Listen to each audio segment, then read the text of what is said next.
नबी ने देखकर आवाज लगाई, ऐ इब्ने मसूद, ऐ इब्ने मसूद, मैंने तुम्हें बाहर बैठने के लिए तो नहीं कहा था, मस्जिद में बैठने के लिए कहा था। इब्ने मसूद ने जवाब दिया, लोगों सुनो क्या जवाब दिया। इब्ने मसूद ने जवाब दिया कि अल्लाह के रसूल, जब आपने हुक्म फरमाया बैठ जाओ तो मेरे दिल ने यह गवारा नहीं किया कि 10 कदम चलकर मस्जिद के अंदर पहुंच जाऊं और मस्जिद में अंदर जाकर के बैठूं। मेरे दिल ने यह कहा, अगर ये 10 कदम चलने के दौरान तेरी रूह निकल गई, अल्लाह के यहां पहुंच गया बैठे बगैर और नबी के हुक्म पर अमल किए बगैर, और अल्लाह ने पूछ लिया कि मेरे नबी ने कहा था बैठ जाओ, तू फौरन क्यों नहीं बैठा था, नबी के हुक्म पर अमल किए बगैर मेरे यहां कैसे आ गया। तो मेरे दिल ने यह कहा कि तू क्या जवाब देगा, इसलिए मेरे दिल ने कहा तू पहले बैठ जा, नबी के हुक्म पर अमल कर ले। देख रहे हैं जीन्स का पैंट कोई यहां से फटा हुआ, कोई यहां से फटा हुआ, कोई घुटने से फटा हुआ। मुझे तो बड़ी हैरानी हुई कि फटे हुए कपड़े क्यों ले रहे हैं, और बड़े कीमती कीमती।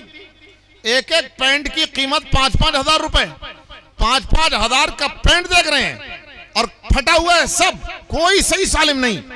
मैं तो देख करके आंखी फटी की फटी रहेंगे, मैं देख रहा हूं कि ये हो क्या रहा है।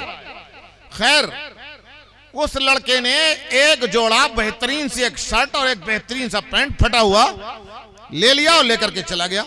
मैंने उनसे कहा, तनवीर भाई ये फटा हुआ पैंट क्यों लेके गया है। तो बड़े हंसे, वो समझे कि ये मौलवी भी किस दुनिया में रहते हैं, इन्हें कुछ पता ही नहीं है। तो उन्होंने कहा कि कोई फिल्मी शैतान किसी फिल्म में फटा हुआ पैंट पहन करके आ गया। आजकल अंधे बन गए हैं नौजवान और उसी तरीके से फटे हुए पैंट पहनते फिर रहे हैं। अल्हम्दुलिल्लाहि रब्बिल आलमीन वस्सलातु वस्सलामु अला सय्यिदिल अंबिया'i वल मुरसलीन मुहम्मदिन व अला आलिहि व सहबिहि अजमईन, अम्मा बाद। अऊज़ु बिल्लाहि मिनश शैतानिर रजीम, बिस्मिल्लाहिर रहमानिर रहीम। इक़रा बिस्मि रब्बिकल्लज़ी खलक़, खलक़ल इंसाना मिन अलक़, इक़रा व रब्बुकल अकरमुल्लज़ी अल्लम बिल क़लम, अल्लमल इंसाना मा लम यअलम। व क़ाल नबी सल्लल्लाहु अलैहि वसल्लम, अल इल्मु सलासा, आयतुन मुहकमा व सुन्नतुन क़ाइमा व फ़रीदतुन आदिला व मा सिवा ज़ालिका फ़हुव फ़ज़्ल, औ कमा क़ाल अलैहि सलातु वस्सलाम। सदक़ल्लाहुल अज़ीम व सदक़ रसूलुहुन नबियुल करीम। स्टेज पर रौनक अफरोज़ हज़रात उलमाए किराम, बुज़ुर्गान दीन और नौजवान भाइयों, 2-3 ज़रूरी बातें आप हज़रात की खिदमत में अर्ज़ करनी है। बहुत ज़्यादा वक्त आपका नहीं लिया जाएगा, इंशाअल्लाह आधे घंटे में या उससे कुछ चंद मिनट ज़ायद आपके सामने मैं मौजूद रहूँगा। अकाबिर उलमाए किराम और यहाँ मौजूद हैं, उनकी नसीहतें भी आपको सुननी हैं। मैं अभी आपके सामने 2 गुजारिशात पेश करूँगा, 2-3, लेकिन अपनी गुजारिशात पेश करने से पहले मैं आपसे एक बात पूछना चाहता हूं। सब जानते हैं, सब बता देंगे। पहली बात यह है कि हम ये बताएं, हम मुस्लिम हैं या गैर मुस्लिम। भाई बताइए ज़रा मजमे से लोग, मुस्लिम हैं या गैर मुस्लिम। कम लोग बोल रहे हैं, क्या लोगों को अपने मुसलमान होने में कुछ शक व शुबा है क्या। भाई हिम्मत से, जुर्रत से कहना चाहिए कि हाँ मुस्लिम है। मुस्लिम है ना, जरा हाथ उठाइए, कौन कौन मुस्लिम है। अरे भाई ये तो सब मुसलमान है माशाल्लाह। एक बात और बता दो, देखें कौन बताता है। ये मुस्लिम अरबी लफ्ज है, कुरान में मुस्लिम जगह जगह आता है। कभी मुस्लिमून भी आता है, कभी मुस्लिमीन भी आता है। उम्मत को उम्मत मुस्लिमा कहा जाता है, अरबी का लफ्ज है। इस मजमे में से कोई बुजुर्ग, कोई जवान, कोई बच्चा मुझे ये बतला दे कि मुस्लिम अरबी का लफ्ज है, इसमें इसके उर्दू में माना क्या है, मुस्लिम के माना क्या है, कोई ये बता दे। अरबी लफ्ज है ये, मुझे उर्दू में समझा दो कि मुस्लिम किसे कहते हैं, मुस्लिम का माना है क्या। कोई नहीं बता रहा, बता दो भाई। मेरे ख्याल में तो ये बहुत ही शर्म की बात है कि अल्लाह ने हमें जो प्यारा सा एक लक़ब मुस्लिम दिया है, हमें अपने नाम के, अपने लक़ब के माना ही मालूम नहीं है। अच्छा मैं बता दूं तो यकीन कर लोगे। मुस्लिम के माने हैं बात मानने वाला, मुस्लिम के माने हैं इताअत और फरमाबरदारी करने वाला, और मुस्लिम के माना है, आजकल की जबान में अगर मैं आपको समझाऊं तो मुस्लिम के माने हैं अपना सब कुछ अल्लाह के हवाले कर देने वाला, अपने आप को सरेंडर कर देने वाला। एक मुस्लिम अल्लाह की बात मानता है, अल्लाह के रसूल की बात मानता है, कुरान की बात मानता है, हदीस की बात मानता है, और रसूलुल्लाह के इन वारिसीन उलमा की बात मानता है। बात मानने की वजह से अल्लाह तबारक व तआला ने प्यारा सा लक़ब मुस्लिम दिया है कि ये मेरे बात मानने वाले बंदे हैं। अब तो माना मालूम हो गया क्या माना है मुस्लिम के?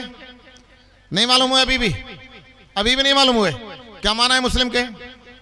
बात मानने वाला। अच्छा अब ये बता दो कौन कौन बात मानने वाला? एक मर्तबा हाथ और उठा दो भाई। वाह, ये तो बुपरा के मुसलमान सारे बड़े पक्के मुसलमान निकले। अच्छा इम्तिहान लेके देखूं कि बात मानते नहीं मानते?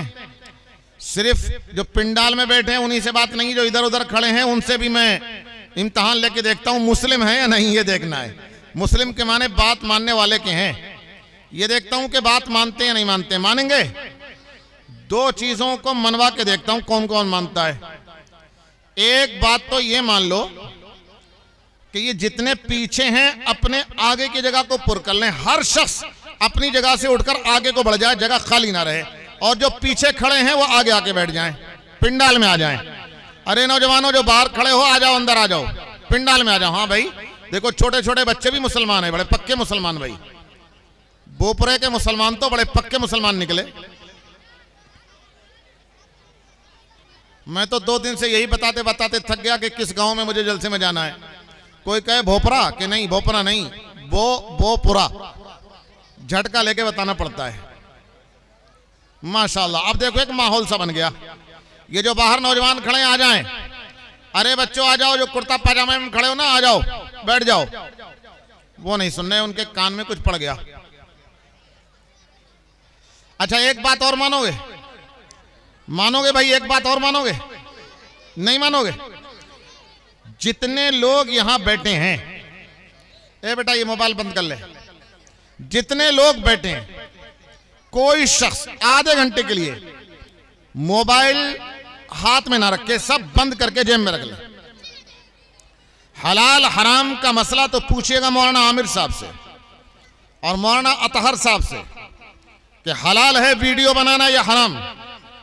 वैसे लूला लंगड़ा मुफ्ती मैं भी हूं, मैं ये जानता हूं हिंदुस्तान के किसी भी मुफ्ती ने वीडियो बगैर जरूरत के वीडियो बनाने को जायज नहीं कहा है। वीडियो बनाना कल भी हराम था, आज भी हराम है। ए लड़के बंद करके रख ले इसे। अल्लाह के यहां ये सारी जाट करती धरी की धरी रह जाएगी। देख मैं कसम खा के कहता हूं अल्लाह ताला ये सवाल नहीं करेंगे कि तूने वीडियो क्यों नहीं बनाया था, और अगर ये पूछ लिया अल्लाह ने, बहरा है, अल्लाह हिफाजत फरमाए, अल्लाह से सेहत अता फरमाए। अम्मत खोलना अच्छा, हाँ बहुत अच्छा। देखो अब एक माहौल बन गया ऐसा कि हाँ वाकई पक्के मुसलमान हैं। वैसे मैं सच्ची बात बताऊं अपने दिल की, मैं जब से यहां के बैठा हूं और मैंने इस मजमे पे नजर डाली है, मुझे दिल के अंदर से खुशी का एहसास हो रहा है। किस बात का?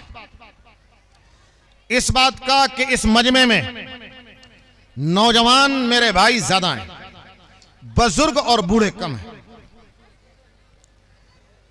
वरना हकीकत यह है कि हम मौलवियों के हिस्से में नौजवान नहीं आते, हमारे हिस्से में वो बूढ़े आते हैं जिनके घुटने जवाब दे गए, जिनके हाथ कपकपाने लगे, जिनकी आंखों ने काम करना छोड़ दिया, जिन्हें सुनाई नहीं देता। बुढ़ापे की वजह से उन्हें कब्र का गड्ढा अपने आंखों के सामने दिखाई देने लगा। अब उन्हें यकीन हो गया कि हम दुनिया की उठा पटक के भाग दौड़ के लायक नहीं रहे, अब हमें आखिरत की तैयारी कर लेनी चाहिए, कब्र का भी कुछ इंतजाम कर लेना चाहिए। वो बूढ़े हम मौलवियों के हिस्से में आते हैं। अब अगर वो तस्वीर लेकर के जलसों में ना बैठे, मस्जिद में ना बैठे, तो दुनिया के किस काम का रह गया है? इसके अलावा है भी तो नहीं किसी काम का। नौजवान हमारे हिस्सों में नहीं आते, नौजवान आते हैं डीजे के हिस्से में, नौजवान आते हैं क्रिकेट के मैदानों के हिस्से में। और मेरे नौजवान भाइयों, बुरा मत मानना, जब तुम यहां आके बैठे हो तो दो चार कड़वी कसीली तो सुननी पड़ेंगी। नौजवानों, बुरा मत मानियो, नौजवान आते हैं शराब के ठेकों के हिस्से में, और शराब के ठेके के साथ साथ नौजवान आते हैं जुआ और सट्टे के अड्डों में। जुआ और सट्टे के अड्डों पर नौजवानों की बड़ी तादाद देखने को मिलती है। नौजवानों, जब तुम यहां मौजूद हो तो बुजुर्गों से कोई बात कहने के बजाय मैं सीधे आपसे ही एक बात कह दूं। नौजवानों, जरा कान खोल करके सुनियो। आप अपनी जवानी की कदर करो। अल्लाह ताला के यहां जवान की इबादत की जो कदर है, जो मकाम और मर्तबा है, मैं कसम खा के कह सकता हूं बूढ़े की इबादत का वो मकाम और मर्तबा नहीं। मैंने अभी कहा था, जिस बूढ़े के घुटने में दम नहीं, हाथ कपकपा रहे हैं, कत्लो गारतगरी वो नहीं कर सकता, लड़ाई झगड़ा वो नहीं कर सकता, जिनाकारी बदकारी के लायक वो नहीं रहा, किसी की जमीन दबाने के लायक वो नहीं रहा, चोरी डकैती के लायक वो नहीं रहा। अब अल्लाह अल्लाह नहीं करेगा तो क्या करेगा? ऐसे बूढ़े की इबादत क्या इबादत? हाँ, वो जवान, जो जवान जिना भी कर सकता है, उसके जिस्म में ताकत है, लड़ाई झगड़ा कर सकता है, कत्लो गारतगरी कर सकता है, हर गुनाह कर सकता है। अगर वो जवानी की ताकत के बावजूद तमाम गुनाहों से बचकर अल्लाह को राजी करने वाले काम करे तो अल्लाह तबारक व तआला के यहां उसकी उस इबादत की बड़ी कदर है। जवानों सुनो, हश्र के मैदान में, हश्र के मैदान में जब ये बिल्डिंगें खत्म हो जाएंगी, सारे दरख्त मिट जाएंगे, न कोई पहाड़ रहेगा, न ये आसमान, न ये जमीन, जमीन भी खत्म हो जाएगी। हश्र के मैदान में हिसाब किताब के लिए और लोगों को जमा करने के लिए एक दूसरी जमीन सफेद रंग की बिछाई जाएगी, नया एक सूरज पैदा किया जाएगा। खोपड़ी से, दिमाग से एक नेज़े के फासले पर, तकरीबन 4-4.5 फुट के फासले पर सूरज होगा, और यह खोपड़ी हांडी की तरह पकड़ी होगी, जबान पर प्यास की वजह से कांटे खड़े होंगे। हदीस शरीफ में है कि हर बंदा अलातश अलातश, हाय प्यास की सदा लगा रहा होगा, आवाज लगा रहा होगा। हौदे कौसर के अलावा कोई पानी नहीं होगा, और हौदे कौसर का कब्जा नबी अकरम सल्लल्लाहु अलैहि वसल्लम के हाथ में होगा। आका सल्लल्लाहु अलैहि वसल्लम हौदे कौसर के किनारे खड़े होकर जन्नत के प्यालों से पानी पिलाएंगे अपनी उम्मत को, सुन्नत पर अमल करने वालों को, सुन्नत के तोड़ने वालों को नहीं। हर शख्स को साए की तलाश होगी। जरा मैं आपसे थोड़ी देर की दरखास्त करता हूं, जरा खामोश रह जाएं, थोड़ी देर खामोश रहें। वो ये मालूम है कि चंदेकार मदरसे का काम हो रहा है, भाई हम भी मदरसे जुड़े हुए हैं, काम तो बहुत अच्छा है, लेकिन थोड़ी देर के लिए मैं खुदा इनसे कहूंगा कि आपको ज्यादा पैसा दें, मैं मदरसे के लिए आया हूं। खैर, हर शख्स को साए की तलाश होगी। मैंने कहा कि दरख्त मिट चुके होंगे, बिल्डिंगें नहीं होंगी, कोई छप्पर झोपड़ी नहीं, सब कुछ मलियामेट हो चुका होगा। अल्लाह का अर्श बाकी होगा, अल्लाह के अर्श का तो साया होगा, अल्लाह के अर्श के अलावा कोई और साया नहीं होगा। हर शख्स को साए की तलाश होगी। उस वक्त में नबी अकरम सल्लल्लाहु अलैहि वसल्लम ने फरमाया, हदीस सुना रहा हूं, 7 किस्म के आदमियों को नाम ले लेकर अल्लाह ताला बुलाएंगे, अपने अर्श के साए के नीचे साया देंगे। दोस्तों, आप कहेंगे कितने लोगों को साया मिल जाएगा? हदीस शरीफ में नबी अकरम सल्लल्लाहु अलैहि वसल्लम ने फरमाया है, अल्लाह का अर्श इतना बड़ा है, इतना बड़ा है। आका सल्लल्लाहु अलैहि वसल्लम ने मिसाल देकर फरमाया कि जैसे हमारे घरों में कड़ाह होता है जिसमें पकौड़ी बनाते हैं, कोई दूसरी चीज तलते हैं, तेल गरम करके कोई चीज भूनते हैं जो कड़ाह होता है। आका ने फरमाया बड़े से कड़ाह में 7 काली मिर्च डाल दी जाए, तो बड़े से कलाम में जो हैसियत 7 काली मिर्चों की होती है, अल्लाह का अर्श इतना बड़ा है कि अल्लाह के अर्श में 7 आसमान और जमीनें काली 7 मिर्चों की हैसियत रखती हैं। इतनी छोटी लगती है उसके मुकाबले में, तो कितना बड़ा अर्श होगा। अल्लाह के अर्श के साए के अलावा कोई साया नहीं होगा। हर शख्स को साए की तलाश होगी। नबी ने फरमाया 7 किस्म के आदमी हैं, अल्लाह ताला उन्हें अपने अर्श के साए के नीचे बुलाकर साया देंगे। ये कहेंगे कि सूरज की तपिश से तुम्हारी खोपड़ी पक रही है, मेरे अर्श के नीचे आ जाओ, तुम्हें साया मिल जाएगा। धूप से निकलकर, तपिश से निकलकर मेरे साए के नीचे आ जाओ। 7 किस्म के आदमी को साया देंगे। 7 किस्म के लोगों को बयान करने का टाइम वक्त नहीं है, लेकिन नौजवानों तुम्हें मुबारकबाद पेश करना चाहता हूं। नबी अकरम सल्लल्लाहु अलैहि वसल्लम ने फरमाया जिन 7 किस्म के लोगों को अल्लाह ताला अर्श में साया देंगे, उनमें से एक फरमाया शाबुन नशा फी इबादत रब्बी, एक वो नौजवान होगा जो जवान अल्लाह को राजी करने वाले कामों के अंदर अपनी जवानी को गुजारे। ऐसे काम करे जवानी में जिन कामों को देखकर अल्लाह राजी होते हैं। अल्लाह को नाराज करने वाले कामों में जवानी ना गुजारे। जो अपनी जवानी को अल्लाह को पसंद आने वाले कामों में गुजारता है, उसकी जवानी इतनी पसंद कि अल्लाह ताला अपने अर्श के साए के नीचे साया देते हैं। और फरिश्तों से कहते हैं जब कोई नौजवान अल्लाह की मर्जी के मुताबिक काम करता है कि देखो मेरे ये जवान बंदा है, मेरा ये बंदा है जवान बंदा, सब कुछ कर सकता है, लेकिन सारे गुनाहों को मिटाकर, सारे गुनाहों को छोड़कर मेरी रजामंदी के काम कर रहा है। मैंने इंसान को पैदा किया था, तुमने कहा था कि कत्ल गारतगरी करने वालों को पैदा कर रहे हो, देखो ये है मेरा नमूना, मैंने इन जैसों की वजह से दुनिया बनाई थी, किसी और की वजह से दुनिया नहीं बनाई थी। जवानों अपनी जवानी की कदर करो। लेकिन अब मैं एक दूसरी तरफ को जा रहा हूं। जवानों वो बात भी तवज्जो से सुनना, आज आप जब यहां जलसे से उठकर जाएं, अभी असर भी पढ़ेंगे आप, मगरिब भी पढ़ेंगे इशा के बाद, जब बिस्तर पर लेटें, जरा तवज्जो से सुनना नौजवानों, जब आज आप बिस्तर पर लेटें, थोड़ी देर के लिए 2 मिनट के लिए जहन को बिल्कुल खाली करके, न्यूट्रल करके, ये मत सोचना कि देवबंद से एक मौलवी आया था वो ऐसे ऐसे कह रहा था, नहीं, हमारी बात पर तवज्जो मत देना। अल्लाह ने आपको दिमाग दिया है, अल्लाह ने आपको दिल दिया है, इन दोनों का कनेक्शन हो जाए तो उसी को अकल कहते हैं। अल्लाह ने आपको अकल दी है, आप अपनी अकल से पूछिएगा।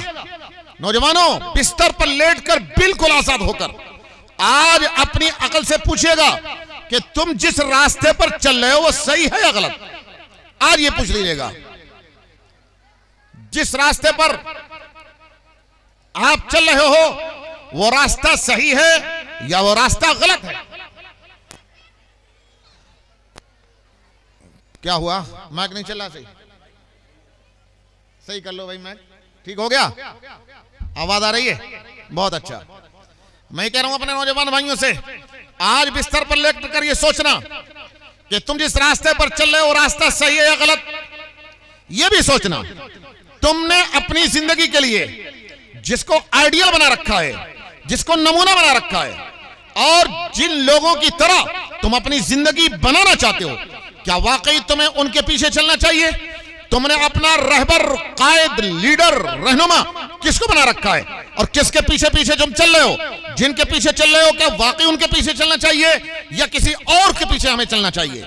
अगर आपका दिल कहे कि तुम गलत लोगों के पीछे चल रहे हो तो आज ही छोड़ दो। अगर दिल कहे कि गलत रास्ते पर हो, आज ही सही रास्ते पर आ जाओ। कुछ पता नहीं अल्लाह तबारक व तआला किस वक्त इस्राइल को भेजकर इस जिस्म से रूह को कब्ज कर लें। आजकल तो अचानक मौतें बहुत ज्यादा तेजी के साथ होती हैं। कभी भी अचानक खबर मिलती है कि एक नौजवान बाइक लेकर के घर से निकला, आधा घंटा भी नहीं हुआ था, पुलिस स्टेशन से फोन आता है कि आप हॉस्पिटल पहुंच जाइए, आपके बच्चे का एक्सीडेंट हो चुका है। घर वाले पहुंचते हैं, मरा हुआ लेटा मिलता है। घर में बैठे नौजवान आजकल हार्ट अटैक के शिकार हो जा रहे हैं, मिनटों सेकंडों के अंदर जान निकल जा रही है और मौत आ जाती है। तौबा करने का भी वक्त नहीं मिलता। जवानों अभी मौका है, जब तक रूह बदन में है तौबा करने का मौका है। नौजवानों बुरा मत मानियो, तुमने अपनी जिंदगी के लिए आइडियल और अपनी जिंदगी के लिए नमूना अगर तुमने अपना रहबर और कायद और लीडर मान रखा है, जिसके पीछे तुम भागते हो और जिसका इत्तेबा करते हो, अपना जिस्म का हुलिया जिसकी तरह तुम बनाना चाहते हो, पूरा लाइफ स्टाइल और पूरा तर्ज जिंदगी जिसके तरह तुम करना चाहते हो, बुरा मत मानना वो है फिल्म इंडस्ट्री में काम करने वाले शैतान। फिल्म इंडस्ट्री में काम करने वाले शैतान जिन्हें तुम अपना हीरो कहते हो, वो तुम्हारी जिंदगी के लिए आइडियल हैं। जुमे के दिन तुम नाई की दुकान पे बाल कटाने जाते हो और उससे कहते हो कि फला हीरो के बाल की स्टाइल की तरह हमारे बालों का स्टाइल कर दो। नौजवानों, कभी नाई की दुकान पर जाकर ये कहा कि नबी अकरम सल्लल्लाहु अलैहि वसल्लम के बालों की तरह हमारे बाल कर दो? मैं आपको बताऊं, नबी अकरम सल्लल्लाहु अलैहि वसल्लम ने भी कभी सर को नहीं छिलवाया, सिर्फ हज में छिलवाया है। हज के मौके पे सर साफ कराया है, वरना नबी अकरम सल्लल्लाहु अलैहि वसल्लम ने पूरी जिंदगी बड़े बड़े बाल रखे हैं। और हदीस शरीफ में 3 नाम आते हैं आपके बालों के, लिम्मा, जुम्मा, वफरा। आप उलमा से पूछिएगा लिम्मा किसे कहते हैं, जुम्मा किसे कहते हैं, वफरा किसे कहते हैं। आप बड़े बाल रखो, नबी के स्टाइल का रखो, बड़े बाल रखने का आपका शौक भी पूरा होगा और दोस्तों नबी की सुन्नत पर अमल करने का सवाब भी मिलेगा। लेकिन पता तो हो किसी को, फिल्म इंडस्ट्री में काम करने वाले शैतानों की तरह आप अपने बालों को रखते हैं। मेरा एक छोटा बच्चा है, हिफ्ज करता है, हो गया इस साल पहली मर्तबा कुरान शरीफ सुनाएगा। एक मर्तबा बाल कटा के आया, मुझसे कहने लगा, वो उसे कुछ पता नहीं बेचारे को, मुझसे कहने लगा कि अब्बू ये कुत्ता कटिंग क्या होती है? कुत्ता कटिंग। मैंने कहा बेटा तूने कुत्ता कटिंग कहां सुन लिया? कि मैं अभी बाल कटाने गया था, एक लड़का वहां आया था और ये कहा था कुत्ता कटिंग कर दो। तुम कुत्तों की तरह बाल रखना पसंद करते हो? इंसान बनाया अल्लाह ने आपको, तुम भेड़ियों की तरह बाल पसंद करते हो, तुम कुत्तों की तरह बालों को पसंद करते हो और फिल्म इंडस्ट्री में काम करने वाले शैतानों के पीछे लगे रहते हो। तुम कपड़े पसंद करो तो उनकी तरह। हिंदुस्तान का एक मशहूर शहर है बेंगलोर, बहुत बड़ा शहर है, बड़ा खूबसूरत शहर, उसे इंग्लिश में गार्डन सिटी कहा जाता है, बाग की तरह का शहर है।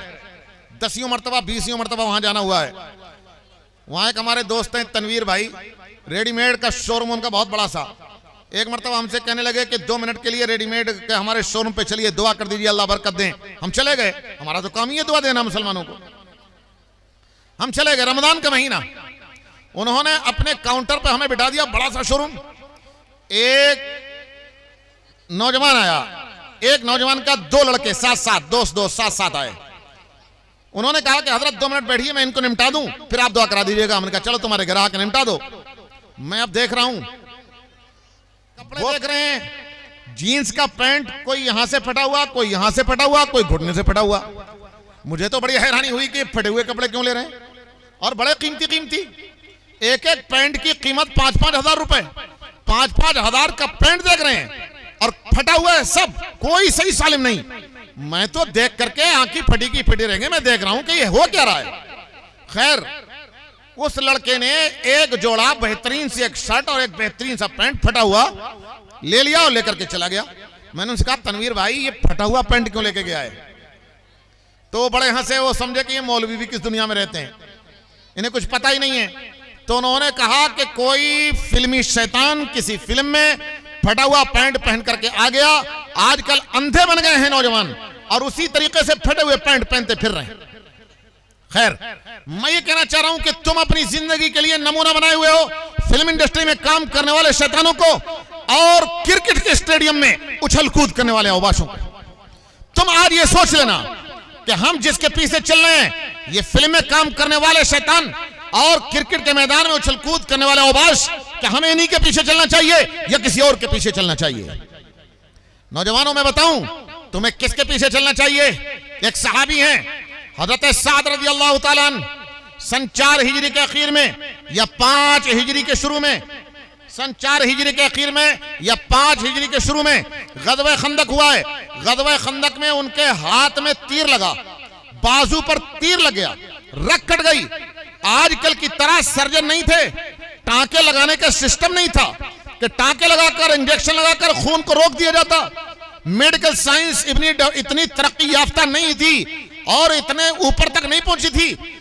खून बहता रहा, 2-3 दिन तक खून नहीं रुका, चंद दिन जिंदा रहे। अल्लाह तबारक व तआला के यहां पहुंच गए। हजरत साद रज़ी अल्लाह ताला अन्हु शहीद हो गए। जनाजा उठा, कफन पहनाया गया, जनाजा उठा, सहाबा किराम अपने कंधों पर जनाजा लेकर के चले, नबी अकरम सल्लल्लाहु अलैहि वसल्लम भी पीछे पीछे, सहाबा किराम भी पीछे पीछे। नौजवानों, तुम्हें सुना रहा हूं, जरा कान खोल करके सुनना तवज्जो से। हजरत साद रज़ी अल्लाह ताला अन्हु का जनाजा उठा, सहाबा कंधे पर जनाजा लेकर के चल रहे हैं। जिन सहाबा ने जनाजे को कंधा दिया उनमें से कुछ सहाबा पीछे को लौटकर पीछे पीछे नबी अकरम सल्लल्लाहु अलैहि वसल्लम चल रहे थे, उनके पास पहुंचे और जाकर के कहा, अल्लाह के रसूल, साथ तो लंबे तड़ंगे तनो मंद के जवान थे, बड़े सेहतमंद भारी भरकम, लेकिन हम जनाजा उठा रहे हैं तो ऐसा लग रहा है चारपाई खाली है, ऐसा लगता ही नहीं कि चारपाई पर जनाजा हो। हमारे कंधों पर कोई बोझ महसूस नहीं हुआ, हमें तो यह महसूस हो रहा है कि हम खाली चारपाई लेकर के चल रहे हैं। आखिर माजरा क्या है? जवानों, कान खोलो और सुनो गौर से। नबी अकरम सल्लल्लाहु अलैहि वसल्लम ने फरमाया, मेरी नबुव्वत की आंखें जो देख रही हैं वो तुम नहीं देख पा रहे हो।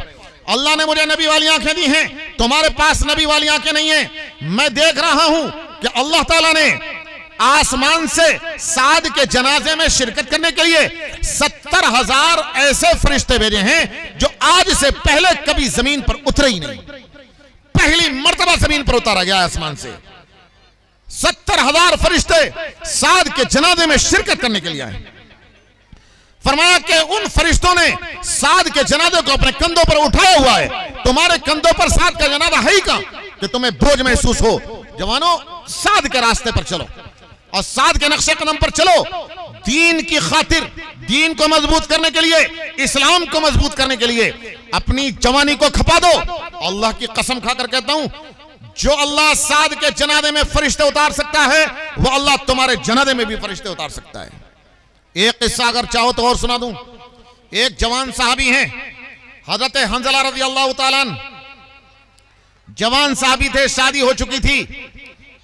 हजरत हंजला रज़ी अल्लाह ताला अन्हु ने अपनी बीवी से मुलाकात की।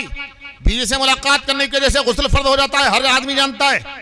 बादी हदीसों में लिखा है कि हजरत हंजला बीवी से मुलाकात करने के बाद टब में, बाल्टी में पानी लेकर गुस्ल करने के लिए बैठ गए थे। ये ग़ज़वे उहद का मौका है, सन 3 हिजरी का। नबी अकरम सल्लल्लाहु अलैहि वसल्लम को पता चला कि मक्के के कुफ्फार मदीने पर हमला करने के लिए करीब आ चुके हैं। अपने पास से एक आदमी को भेजा कि मदीने की गलियों में ऐलान कर दो कि फौरन हथियार लेकर घोड़ों पर सवार होकर के दुश्मनों से मुकाबला करने के लिए निकल पड़े। दुश्मन मदीने पर हमलावर हो चुका है। मदीने को बचाने के लिए, मुसलमानों को बचाने के लिए, मुसलमान माओ और बहनों के दुपट्टों को, उनकी इज्जतों को बचाने के लिए हर आदमी हथियार लेकर के सवार होकर के निकल पड़े। सहाबा ने गलियों में आवाज लगाना शुरू की। हंजला के घर के पास साहबी आवाज लगाते हुए पहुंचे। हंजला के कान में आवाज पड़ी, पानी वहीं छोड़ दिया, कपड़े वहीं छोड़ दिए। जो कपड़े बदन पर थे उन्हीं को पहने हुए हथियार लेकर, तलवार उठाकर उहद के मैदान में पहुंच गए। जंग हुई, कुफ्फार से लड़ाई हुई। लड़ाई होते होते इस कदर लड़ाई की, दसियों को निमटा दिया। और दसियों को निमटाने के चक्कर में कुफ्फार के अंदर झमगटे में घुस गए। हजरत हंजला रज़ी अल्लाह तआला अन्हु शहीद हो गए, इंतकाल हो गया। जवान साहबी थे। अब सुनिए आगे की बात जो असल सुनानी है। एक मसला मैं पहले बतला दूं। इस्लाम की खातिर जिहाद करते करते, लड़ाई करते करते, जंग करते करते, अरे मुसलमानों के आपस में लड़ते लड़ते नहीं, मुसलमान आपस में बहुत लड़ते हैं आजकल। आपस में लड़ते लड़ते नहीं, दुश्मन से लड़ते लड़ते अगर कोई शहीद हो जाए, जान चली जाए, तो उसे गुस्ल नहीं दिया जाता। बगैर गुस्ल के जिन कपड़ों में वो होता है, खून में, खाक में, मिट्टी में लथपथ, जनाजा पढ़ के दफन कर दिया जाता है। और नबी अकरम सल्लल्लाहु अलैहि वसल्लम ने फरमाया कि जो शख्स मेरे रास्ते में जिहाद करते हुए, अल्लाह के रास्ते में जिहाद करते हुए शहीद होता है, क़यामत के दिन वो उठेगा तो उसके जिस्म से तरोताजा खून बह रहा होगा और खून में बदबू नहीं होगी। नबी फरमाते हैं, मैं नहीं कह रहा अपनी तरफ से, मेरी क्या हिम्मत, नबी फरमाते हैं तरोताजा खून क़यामत के दिन उठेगा तो बह रहा होगा हश्र के मैदान में, और उसके खून से बदबू नहीं, ऐसी खुशबू आ रही होगी कि मुश्क से भी ज्यादा उम्दा खुशबू होगी। हंजला शहीद हो गए, नापाकी की हालत में शहीद हुए। सहाबा को पता नहीं था। अच्छा, ये वही लड़ाई है जिसमें नबी अकरम सल्लल्लाहु अलैहि वसल्लम के सगे चचा हजरत हमजा रज़ी अल्लाह ताला अन्हु भी शहीद हुए हैं। 70 सहाबा शहीद हुए हैं। सबको बगैर गुस्ल के नमाज जनाजा पढ़कर दफन किया गया। नबी अकरम सल्लल्लाहु अलैहि वसल्लम ने देखा हंजला मैदान में पड़े हुए हैं, उनकी नाश पड़ी हुई है, जनाजा पड़ा हुआ है।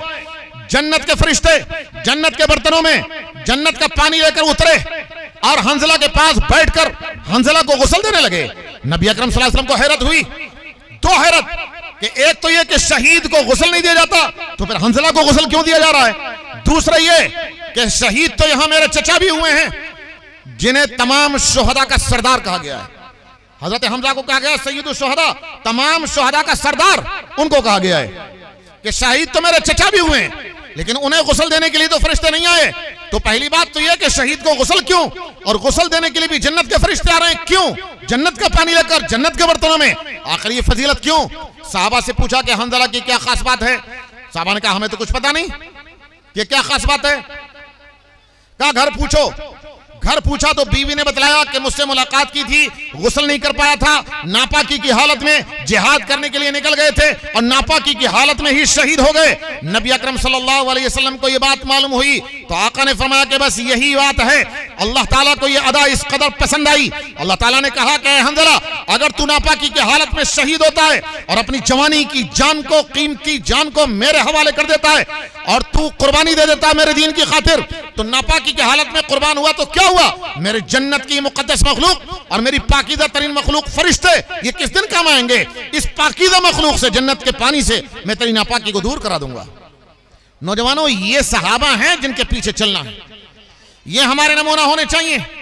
मैं तो अपने नौजवान भाइयों से कभी कभी कहा करता हूं, फिल्म इंडस्ट्री में काम करने वाले जिस शैतान की, जिस हीरो की तुम 50-50 फिल्में देख चुके हो, एक एक फिल्म को 10-10 मर्तबा घुमा घुमा कर देखा है, जिसके तुम बहुत बड़े फैन हो, नौजवानों एक काम कर लो, उसका कहीं से फोन नंबर हासिल कर लो और फोन नंबर लेकर घर वालों को दे जाना और यूं कहना कि जब मेरा इंतकाल हो जाए, अपने बच्चों से, अपनी औलाद से, अपने भाइयों से, जो भी घर में सबसे कह देना कि जब मेरा इंतकाल हो जाए तो इस नंबर पर फोन कर देना कि तेरे बहुत बड़े परस्तार का, बहुत पसंद करने वाला का, तेरे बहुत बड़े फैन का इंतकाल हो गया। ऐसा कर लो, तुम मोबाइल नंबर और उसका निजी नंबर कहीं से हासिल करके घर वालों को दे दो। जब तुम्हारा इंतकाल होगा नौजवानों, तुम्हारे घर वाले रोते बिलखते उसको फोन करेंगे, उसका सिक्योरिटी फोन उठाएगा, कह देगा कि बॉस को बात करने की अभी फुर्सत नहीं है। जो शख्स तुम्हारे मरने पर तुम्हारी कब्र पर 3 मुट्ठी मिट्टी न डाल सके, जो तुम्हारी कब्र पर खड़े होकर फातिहा न पढ़ सके, जो तुम्हारे जनाजे में शरीक ना हो सके, तुम अपनी कीमती जवानी को उसके चक्कर में बर्बाद कर दो, तुम्हें मिलता क्या है। तुम हंज़ला के रास्ते पर चल के देखो, साद के रास्ते पर चल करके देखो, अल्लाह तबारक व तआला कोई फिल्मी शैतान आए ना आए, अल्लाह ताला फरिश्तों को तुम्हें गुस्ल देने के लिए, तुम्हारे जनाजे में शिरकत करने के लिए भेज देंगे। जवानों, तय करो कि किसके रास्ते पर तुम्हें चलना है। अच्छा, किसके रास्ते पर चलना है, कैसे चलना है। लोगों, यही बात तो जानने के लिए हमारे अकाबिर ने ये मदारिस खोले हैं। इन मदरसों के उलमा से मिलो, मसाजिद के अइम्मा से मिलो, जवान हो गए, बचपन निकल गया, कोई परेशानी की बात नहीं है। कुरान और हदीस के सीखने की कोई उम्र नहीं होती। अगर आप 30 साल के हो गए तो, 40 साल के हो गए तो, 50 साल के हो गए तो, इल्म हासिल करने की कोई उम्र नहीं होती। आप चाहें तो अभी कुरान पढ़ सकते हैं, बूढ़े हैं, बूढ़े बुजुर्ग भी कुरान पढ़ सकते हैं, हदीस भी पढ़ सकते हैं, सब कुछ सुन्नतें सीख सकते हैं। आप 1 घंटा सुबह, 1 घंटा शाम क्या मस्जिद के इमाम के पास नहीं गुजार सकते? क्या मदरसे के कारी साहब के पास नहीं गुजार सकते? क्या मौलाना आमिर साहब से आप वक्त नहीं ले सकते? इन उलमा की कदर करो, इनके पास हाजिरी दो, इनके हाथ पर जोड़ो, मन्नत समाजत करो और कुरान करीम को पढ़ लो। अगर कुरान पढ़ लिया और सुन्नतों को सीख लिया तो साद के और हंज़ला के रास्ते पर चलना आ जाएगा।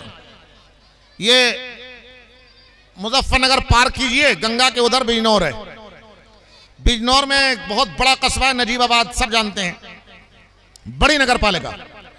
मैं 1-1.5 साल पहले वहां जलसे में गया था, यहां से ज्यादा बड़ा मजमा था। नजीबाबाद नगर पालिका के चेयरमैन साहब स्टेज पर मौजूद थे। उन्होंने माइक पर खड़े होकर लोगों के सामने, भरे मजमे के सामने, मदरसे के मोहतमिम साहब और मदरसे के कारी साहब का शुक्रिया अदा किया। उन्होंने कहा कि मैं इनका शुक्रिया अदा करना चाहता हूं, मैं कुरान करीम बिल्कुल पढ़ा हुआ नहीं था, पिछले 6 महीने में मोहतमिम साहब की निगरानी में फलां कारी साहब ने मुझे पूरा कुरान करीम पढ़ा दिया और 30वें पारे का मैं हाफिज भी बन गया। उन चेयरमैन साहब ने कहा 30वें पारे का मैं हाफिज भी बन गया और 30वें पारे की सबसे पहली सूरत सूरह नबा है, अम्मा यतसाअलून। माइक पर खड़े होकर जबानी हिफ्ज मजमे आम के सामने उन्होंने पढ़ करके सुनाई। सबने सुनी, सब खुश हो गए उनको सुन करके। आप जरा सोचो, इतनी बड़ी नगर पालिका का चेयरमैन, उसे सड़कें भी देखनी है, उसे नालियों की सफाई का काम भी देखना है, उसे टंकी से पानी की सप्लाई को भी देखना है, उसे थाना भी देखना है, उसे तहसील भी देखनी है, उसे पंचायतें भी निपटानी है, उसे अपना जाती कारोबार भी देखना है। इतनी मसरूफियत के बावजूद अगर एक आदमी कुरान करीम पढ़ सकता है तो काश्तकारों के लिए तो बहुत मौका है कुरान करीम पढ़ने का। लेकिन बात यह है कि अगर तू ही न चाहे तो बहाने हजार है, तुम नहीं चाहोगे तो फिर बहाने बहुते रहे। पढ़िए, कुरान करीम को हासिल कीजिए और याद रखिए जो शख्स कुरान पढ़ लेता है, हाफिज और आलिम बन जाता है, वो गुनाहों से बहुत दूर चला जाता है। आप अपने गांव में देखिएगा, इलाके में देखिएगा, जितने हाफिज और आलिम हैं कोई शराबी नहीं मिलेगा, कोई जिनाकार बदकार नहीं मिलेगा, कोई सूद खाता हुआ नहीं मिलेगा, कोई कत्ल गारत गरी में मुब्तला नहीं मिलेगा। हाफिज और उलमा, हाँ जो हाफिज और आलिम नहीं है, दूसरे किसी काम को करने वाले नौजवान हो, कोई ना कोई गुनाह उनकी जिंदगी में जरूर होगा। वो गुनाहों से पाक नहीं होते। आपकी अकल कहेगी कि इल्म की रोशनी ही गुनाहों से बचाती है। आप मदरसों की कदर कीजिए, इन उलमा की कदर कीजिए। मैं नहीं कहता कि आप डॉक्टर ना बने, आप वकील ना बने, आप इंजीनियर ना बने, नहीं, बल्कि मैं तलकीन करता हूं, बल्कि तरगीब देता हूं कि कौम को जैसे हुफ्फाज की जरूरत, कौम को जैसे उलमा की जरूरत, कौम को जैसे इंजीनियरों की जरूरत, जैसे उलमा की जरूरत, इसी तरीके से कौम को डॉक्टरों की भी जरूरत, वकीलों की भी जरूरत। लेकिन वकील हो तो, इंजीनियर हो तो, डॉक्टर हो तो कुरान पढ़ा हुआ हो, अपनी जिंदगी से मुताल्लिक हलाल और हराम को जानता हो। ये तभी हो पाएगा जब मदरसों की कदर होगी और उलमा की कदर होगी। इन उलमा को अपना नौकर मत समझो। आप देख लीजिएगा, जिसने उलमा को नौकर समझा, जिसने उलमा को नौकर समझा और अपना मोहसिन समझकर उनकी इज्जत नहीं की, वो कामयाब नहीं हो पाता कभी। जो नौकरों जैसा मामला करेगा कि हम तो इन्हें तनख्वाह देते हैं, हम तो इन्हें नौकरी देते हैं, ये हमारे कहने के मुताबिक क्यों नहीं चलते, अगर उनकी तरफ से ऊंच, वो भी इंसान है, हर इंसान से गलती होती है। मैं ये मानकर चलता हूं कि उलमा से गलती हो गई, मदरसे के जिम्मेदार से गलती हो गई, कारी साहब से गलती हो गई, इमाम साहब से गलती हो गई, इंसान है, गलती हो सकती है। लेकिन गलती को नजरअंदाज न करना और इंसानों ने न समझना, फरिश्ता समझना, एक गलती पर उन्हें निकाल कर रास्ता दिखा देना कि जाओ अपने काम को काम देखो।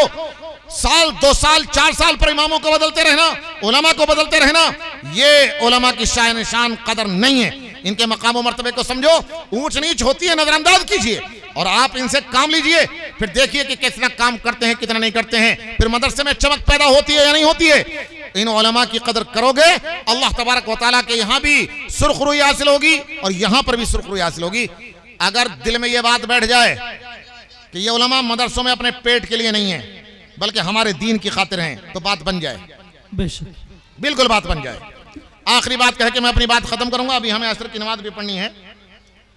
आपके ही मुजफ्फरनगर जिले के थाना भवन के रहने वाले हमारे अकाबिर में से बहुत बड़े आलिम हजरत मौलाना अशरफ अली साहब थानवी रहमतुल्लाह अलैह थे।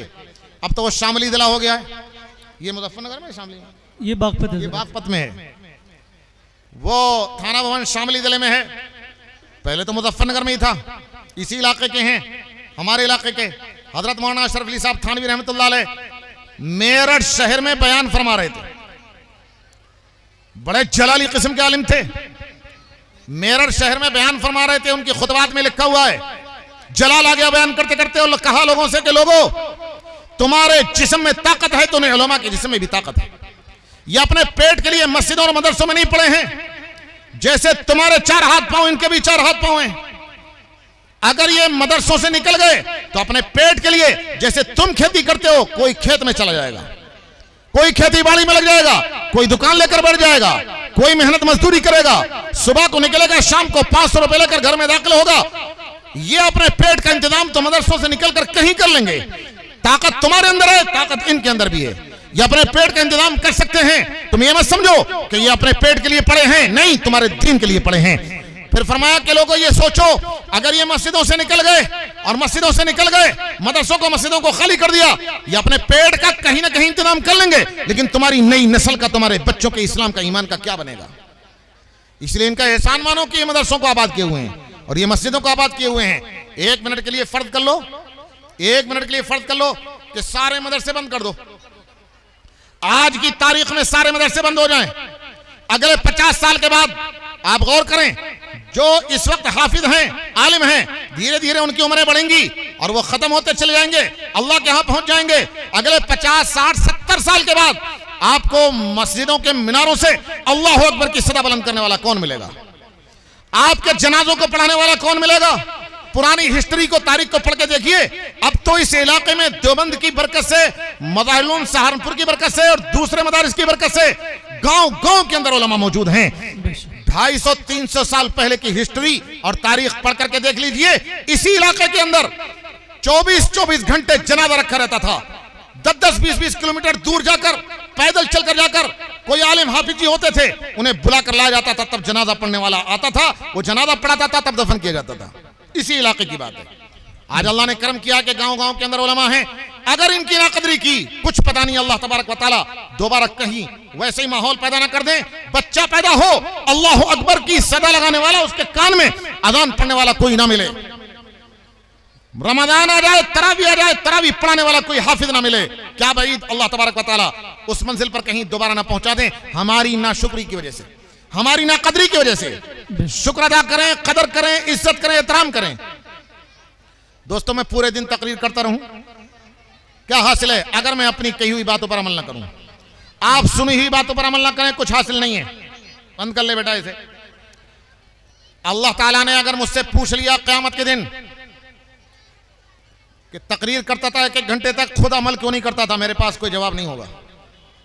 आपसे पूछ लिया, तकरीरें बहुत सुनते थे, कल मगरिब से लेकर आज मगरिब तक 10 उलमा के आपने बयान सुन लिए, लेकिन अमल क्यों नहीं करते थे, आपके पास कोई जवाब नहीं होगा। सच्ची बात पूछो तो यह है, सहाबा में और हम में फर्क यह है कि सहाबा एक बात नबी की जबान से सुन लेते थे, कब्र में जाने तक कभी उसे छोड़ते नहीं थे, जिंदगी में उतार लेते थे, और हम अमल नहीं करते। हम अमल से दूर, और वो सराप अमल थे। इधर कान में आवाज पड़ी, उधर से अमल शुरू हो गया। नबी अकरम सल्लल्लाहु अलैहि वसल्लम एक मर्तबा मस्जिद नबवी में खुतबा देने के लिए खड़े हुए जुमे के दिन, देखा कि कुछ लोग इधर उधर खड़े हैं। एक आवाज लगाई, अय्युहन्नास इजलिसू, लोगों बैठ जाओ। जैसे ही कान में आवाज पड़ी, हर शख्स अपनी जगह बैठ गया। आप सल्लल्लाहु अलैहि वसल्लम ने देखा कि मस्जिद के बाहर सड़क पर, रास्ते पर, सड़क उस जमाने में कहा कच्चे रास्ते, कच्ची गली में जहां ऊंटों की लीद और गोबर तक पड़ा हुआ है, एक सहाबी मस्जिद में पहुंचे नहीं थे, वहां रास्ते में थे, कच्चे रास्ते पर। कान में आवाज पड़ गई कि आका फरमा रहे हैं बैठ जाओ, वहीं पर बैठ गए। नबी अकरम सल्लल्लाहु अलैहि वसल्लम ने देखा कि मेरा सहाबी तो वहीं रेत में और मिट्टी में बैठ गया। अबू दाऊद शरीफ में यह हदीस मौजूद है। नबी ने देखकर आवाज लगाई, ऐ इब्ने मसूद, ऐ इब्ने मसूद, मैंने तुम्हें बाहर बैठने के लिए तो नहीं कहा था, मस्जिद में बैठने के लिए कहा था। इब्ने मसूद ने जवाब दिया, लोगों सुनो क्या जवाब दिया। इब्ने मसूद ने जवाब दिया कि अल्लाह के रसूल, जब आपने हुक्म फरमाया बैठ जाओ, तो मेरे दिल ने यह गवारा नहीं किया कि 10 कदम चलकर मस्जिद के अंदर पहुंच जाऊं और मस्जिद में अंदर जाकर के बैठूं। मेरे दिल ने यह कहा, अगर ये 10 कदम चलने के दौरान तेरी रूह निकल गई, अल्लाह के यहां पहुंच गया बैठे बगैर और नबी के हुक्म पर अमल किए बगैर, और अल्लाह ने पूछ लिया कि मेरे नबी ने कहा था बैठ जाओ, तू फौरन क्यों नहीं बैठा था? नबी के हुक्म पर अमल किए बगैर मेरे यहां कैसे आ गया? तो मेरे दिल ने यह कहा कि तू क्या जवाब देगा, इसलिए मेरे दिल ने कहा तू पहले बैठ जा, नबी के हुक्म पर अमल कर ले, उसके बाद जो होगा वो होगा और दूसरे काम होते रहेंगे। ये जज्बा था नबी के हकाम पर अमल करने का। हमारे अंदर अमल का जज्बा नहीं है। अल्लाह ताला से दुआ करें कि अल्लाह ताला मुझे भी अमल करने की तौफीक अता फरमाए, आपको भी अमल करने की तौफीक अता फरमाए।